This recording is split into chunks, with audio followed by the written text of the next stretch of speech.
चलो देखते हैं कि हम एक्स स्क्वायर गुणे ई की पावर एक्स का प्रति अवकलज अर्थात एंटी डेरिवेटिव निकाल सकते हैं या नहीं।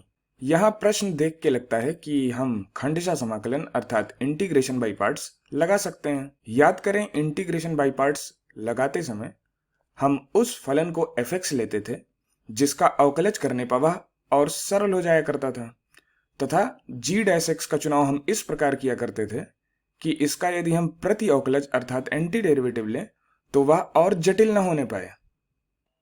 अतः इस प्रश्न में यदि हम एक्स स्क्वायर को fx लें तो उसका अवकलज 2x होता है, जो कि fx की तुलना में सरलतम है। तथा यदि हम g डैश x को e की पावर x लें तो चूंकि इसका प्रति अवकलज अर्थात e की पावर x का एंटी डेरिवेटिव e की पावर x ही मिलता है, तो हम कह सकते हैं कि g डैश x का प्रति अवकलज उससे ज्यादा जटिल नहीं होता है। तो चलो fx को एक्स स्क्वायर लेते हैं, fx को एक्स स्क्वायर लेते हैं तथा g डैश x को e की पावर x लेते हैं, g डैश x को हम e की पावर x लेते हैं। तो इससे हमें जब हम f डैश x निकालेंगे तो वह 2x आएगा, जो कि fx की तुलना में सरलतम होगा। तथा g डैश x अर्थात e की पावर x का जब हम एंटी डेरिवेटिव निकालेंगे तो वह e की पावर x ही आएगा, जो कि उसकी तुलना में ज्यादा जटिल नहीं होगा। तो हम fx को एक्स स्क्वायर ले रहे हैं, चलो इसको हम यहाँ पे लिख लेते हैं। तो हम fx को एक्स स्क्वायर ले रहे हैं तो हमें f डैश x अर्थात fx का अवकलज वह मिलेगा 2x के बराबर। तथा हम g डैश x को e की पावर x ले रहे हैं, इसको भी यहाँ लिख लेते हैं।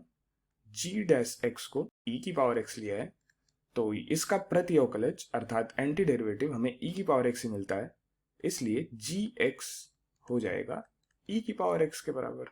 अब हम सूत्र की सहायता से इसके दाएं पक्ष को लिख सकते हैं।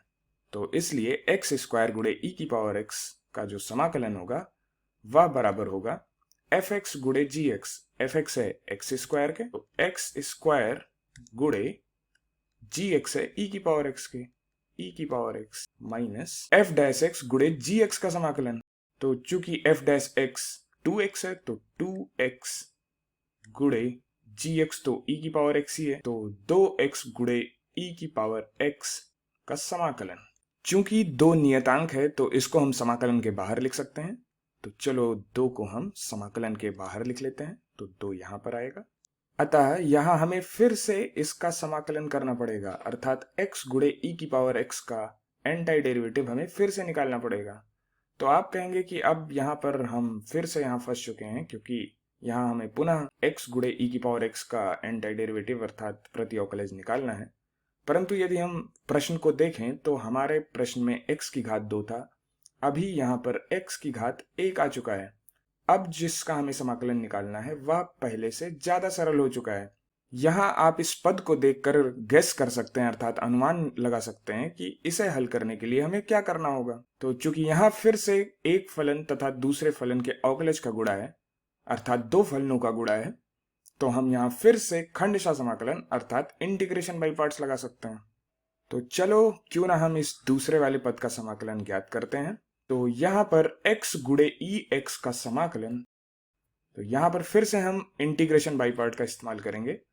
तो वापस से याद करें कि हमें fx का चुनाव इस प्रकार करना है कि f डैश x हमारा और सरल हो जाए, तथा हमें g डैश x का चुनाव इस प्रकार करना है कि यदि हम उसका प्रति अवकलज लें तो वह और जटिल न होने पाए।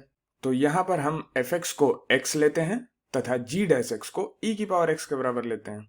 तो यह हमारा fx है, अर्थात हमने x को fx लिया है, तथा यह हमारा g डैश x है।